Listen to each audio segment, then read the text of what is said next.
Olá, tudo bem com você? A partir de agora eu peço a sua atenção para que você comece a acompanhar esta videoaula de formação geral básica do seu componente curricular Sociologia. Eu sou o professor Ney Araújo e para todos os alunos surdos, este é o meu sinal.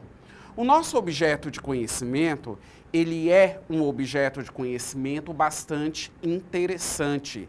Nós vamos fugir um pouco nesta videoaula, digamos assim, de conceitos, né, que são importantes, relevantes na sociologia e bem recorrentes em videoaulas anteriores. O nosso objeto de conhecimento, ele trata a respeito dos indicadores sociais. E conforme vocês podem visualizar, esses indicadores sociais, eles irão contemplar parcelas da sociedade, como, por exemplo, as mulheres, os negros, a pessoa com deficiência, a pessoa idosa e também a questão da criança e do adolescente. Então vamos começar? Visualizem em tela, eu apresento a vocês um conceito, primeiro de indicadores sociais. Precisamos compreender do que se tratam. Acompanhem com bastante atenção a leitura do conceito. Indicadores sociais são medidas estatísticas que ajudam a analisar as condições de vida e o bem-estar de uma população. Eles fornecem informações quantitativas e qualitativas sobre diversos aspectos da sociedade, como saúde, educação, renda, moradia, segurança e acesso a serviços básicos. E aí você pode prestar atenção, né, que nessa projeção existem gráficos, né, que são recursos que nós acabamos utilizando, né? Por isso que a projeção, digamos assim, ela está muito bem colorida e mostrando distintos recursos que são utilizados como forma de apresentação dessas informações quantitativas. Mas para deixar mais claro ainda, professor, o que são informações quantitativas? Números. Nós estamos tratando de quantidade. Professor, o que é qualitativo?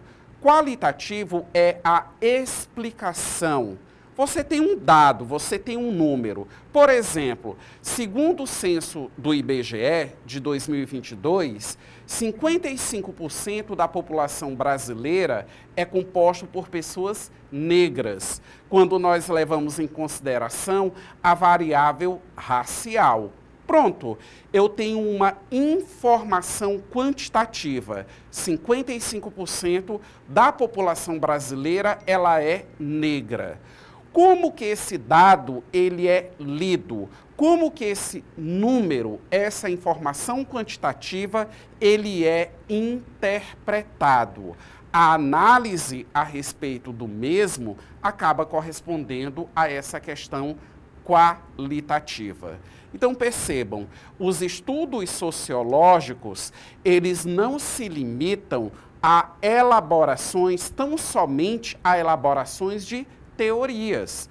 As teorias, elas existem porque a realidade, ela é apreendida, a realidade, ela é absorvida, analisada, interpretada. Aí sim eu chego a uma teoria. É muito recorrente as pessoas elas afirmarem assim: a teoria não tem nada a ver com a prática. Isso é uma visão equivocada.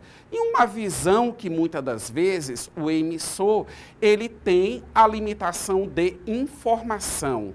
Toda teoria, ela tem compatibilidade sim com a realidade.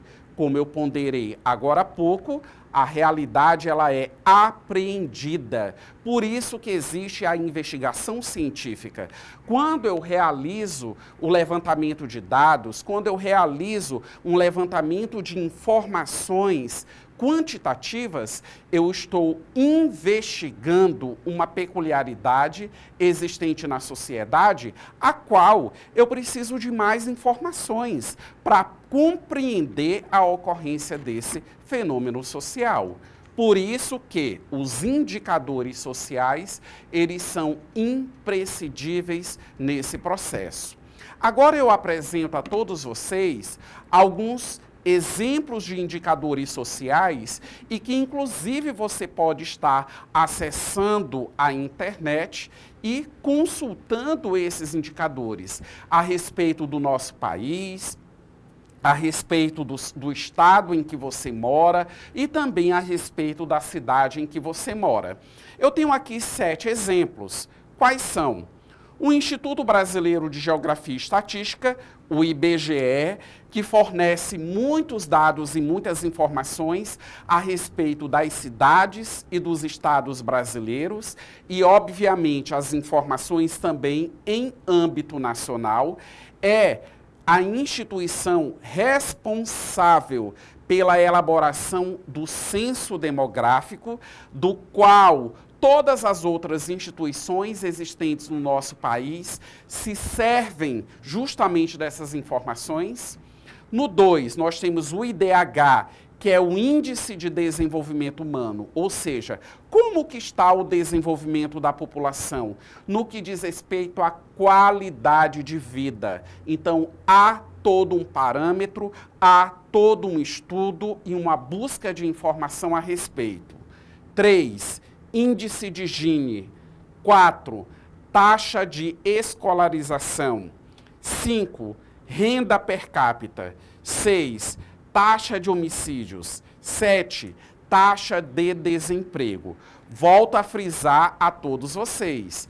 Esses exemplos aqui apresentados são apenas alguns exemplos. Eu não esgotei todas as possibilidades de indicadores sociais, tendo em vista que existem outros que você pode estar pesquisando. Sempre tenha a curiosidade de pesquisar e de estar consultando as informações.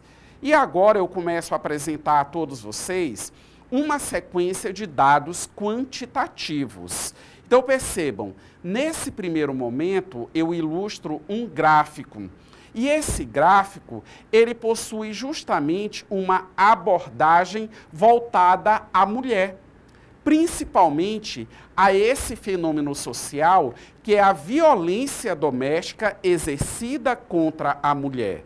Nós vivemos em uma sociedade, e isso também não é uma exclusividade da sociedade brasileira, em que há uma desigualdade de gênero. O patriarcado, ele ainda prevalece em relação, digamos assim, à dinâmica de relações sociais que são necessárias em nossa atualidade. Ainda está impregnado aquela visão de que o homem, pelo fato de ser homem, pelo fato de ser do gênero masculino, ele exerce uma condição de superioridade em relação à figura feminina.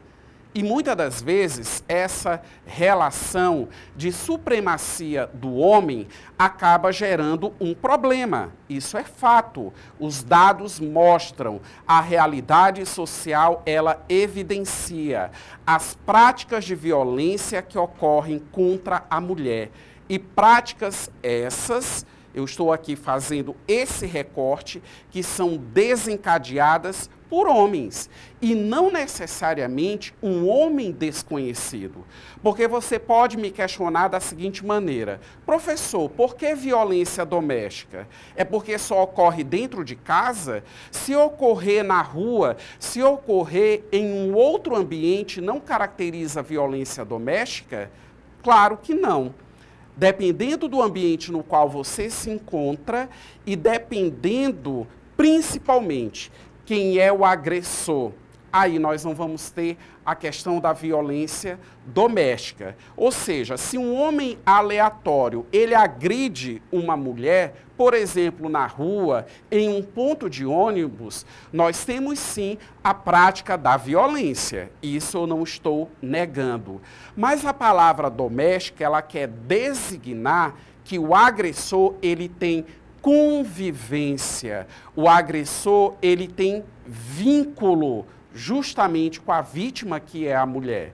Por isso que, em boa parte das vezes, essa violência, ela é justamente praticada por maridos, ex-maridos, namorados, ex-namorados, e aí você percebe, você tem uma relação amorosa, você tem uma relação sentimental, e muitas das vezes a violência ali, no caso, ela está sendo praticada. Então, violência doméstica, que também pode ser contra a criança e o adolescente, que também pode ser em relação à pessoa idosa, enfim, marca a convivência da vítima com o agressor. Vamos observar o gráfico, e esse gráfico ele é motivado, né, por uma pergunta. De forma geral, você acha que as mulheres são tratadas com respeito no Brasil?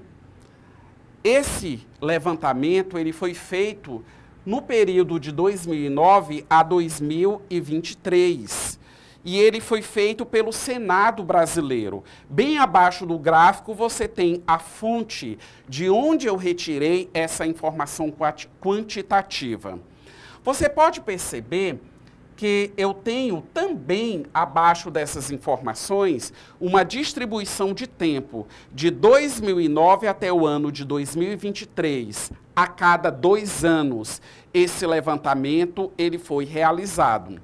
O azul representa o sim, ou seja, justamente aquelas mulheres que foram entrevistadas e elas afirmaram que há o respeito pelas mulheres no Brasil. O vermelho, ele representa aquelas mulheres que nesse período de tempo disseram às vezes. E o verde representa justamente a manifestação das mulheres que responderam negativamente, que ponderaram que a mulher não é respeitada no Brasil. Você pode perceber que em todos os períodos observados, as mulheres que acreditam ou que presenciam ou vivenciam esse respeito, elas são a minoria. Percebam que em 2009, 5%. Você teve um pico no ano de 2013, com 10% das mulheres ponderando que as mulheres são sim respeitadas nesse país.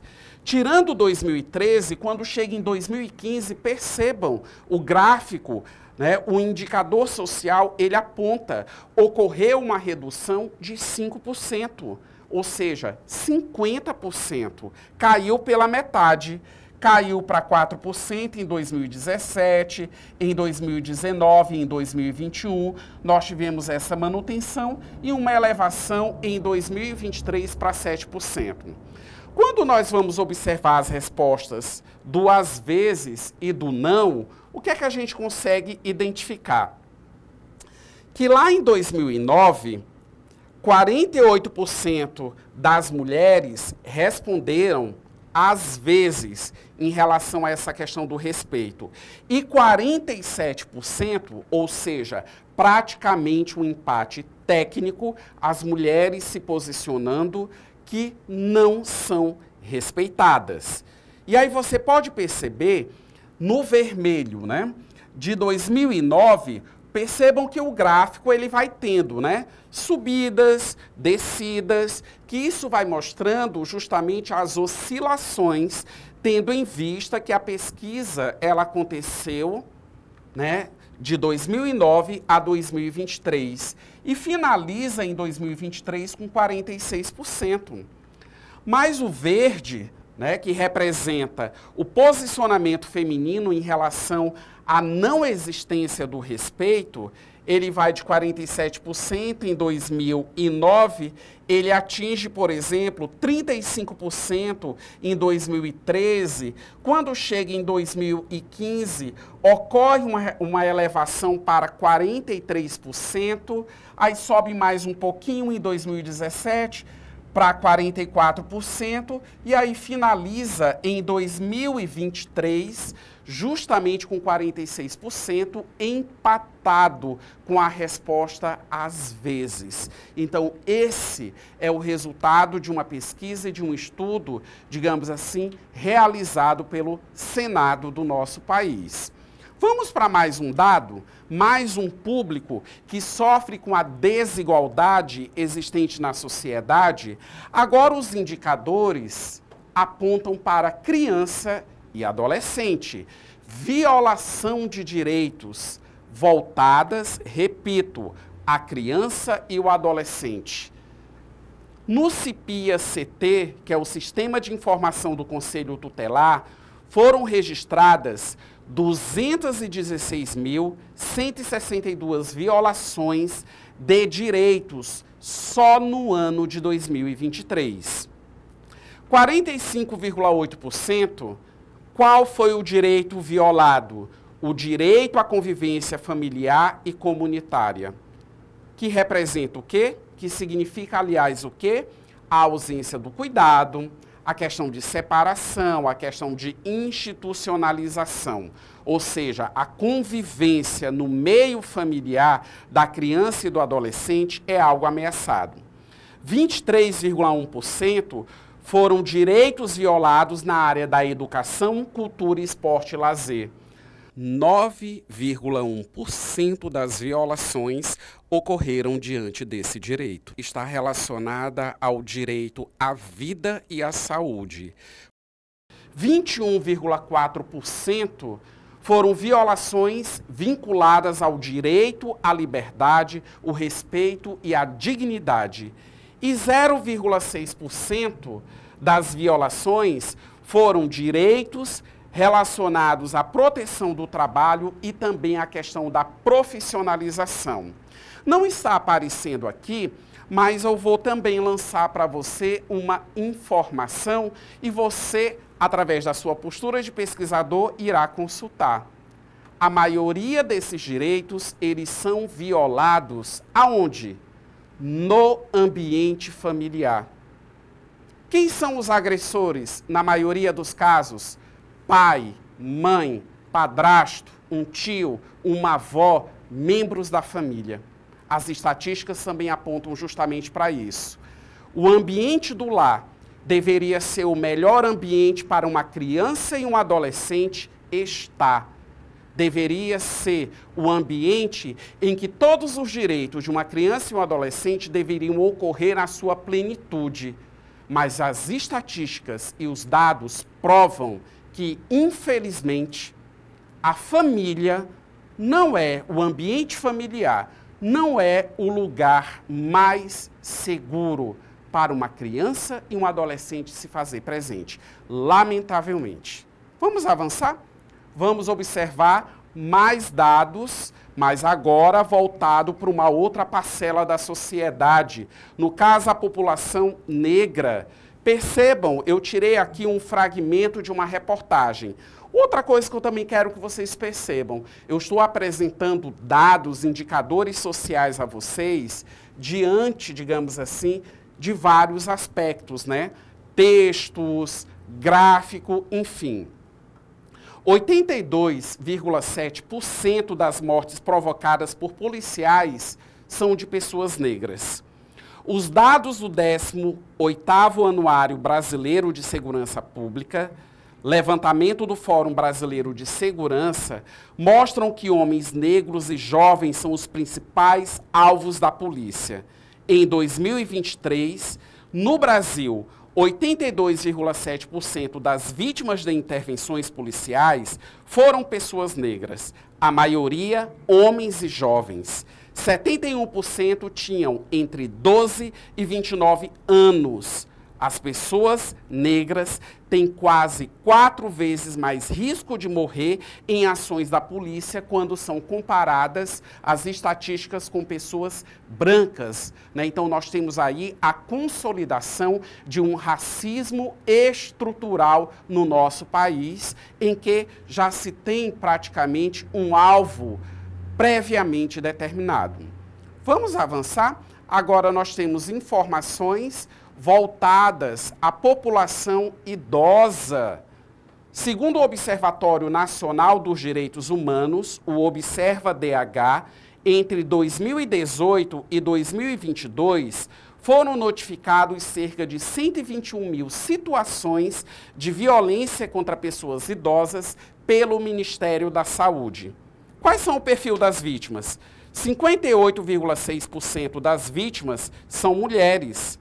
Os filhos e filhas estão entre os principais agressores, ou seja, corresponde a praticamente 30% daqueles que praticam a violência contra a pessoa idosa. Avançando, agora nós temos aqui dados relacionados à pessoa com deficiência. Você pode apreciar as informações que estão aí contidas e uma breve leitura. Entre 2011 e 2017, houve 1.429.931 casos de violência, dos quais 8%, 116.219, foram praticadas contra pessoas com deficiência.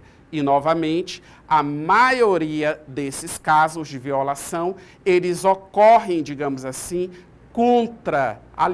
são praticados justamente por familiares.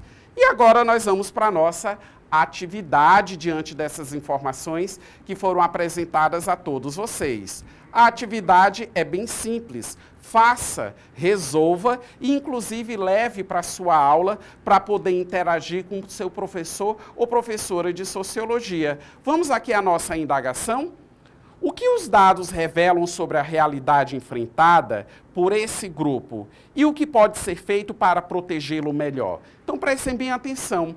Eu apresentei informações quantitativas evidenciando a violação de direitos, a violência, melhor colocando, praticada contra a criança e o adolescente, a pessoa com deficiência, o idoso, as mulheres e a população negra. Escolha um grupo desse. Você pode, inclusive, retornar e reassistir essa aula. Escolha um grupo desse e responda essa indagação. O que pode ser feito para proteger esse grupo? O que é que nós podemos fazer para proteger crianças e adolescentes, idosos, né? E o que é que essas informações elas nos revelam? Eu fiz aqui um testezinho. Eu também pratiquei até para poder te orientar, mas como exemplo, porque você vai elaborar o seu. Por exemplo, eu selecionei o público criança e adolescente. E aqui eu fiz algumas ponderações. Os dados mostram que crianças e adolescentes sofrem principalmente com a violência sexual e a falta de convivência familiar. A maioria das vítimas são meninas negras, o que também revela um recorte de desigualdade racial. Para protegê-los, é essencial fortalecer a atuação dos conselhos tutelares, investir em educação e garantir canais de denúncia acessíveis, como o Disque 100. Então, prestem bem atenção. Diante desses argumentos, eu pesquisei mais um pouquinho, trouxe outros dados, outras informações para você e ponderei como que esse fenômeno ocorre na realidade brasileira e o que pode ser feito. Basicamente, investimento na educação e consolidação ainda mais, digamos assim, no sentido de fortalecer o papel de algumas instituições. Essa foi a minha resposta. E aí você vai elaborar a sua e fundamentá-la pesquisando outros indicadores sociais. Vamos concluir? Então, nessa aula você aprendeu que Os indicadores sociais são fundamentais para entender a realidade de uma população, pois revelam desigualdades e vulnerabilidades de forma objetiva. Com base nesses dados, é possível formular políticas públicas mais eficazes e direcionadas, promovendo justiça social e o respeito aos direitos humanos. Que você também não seja uma vítima dessas práticas de violência e, caso seja, denuncie. Um forte abraço a todos vocês e até a próxima videoaula de Sociologia.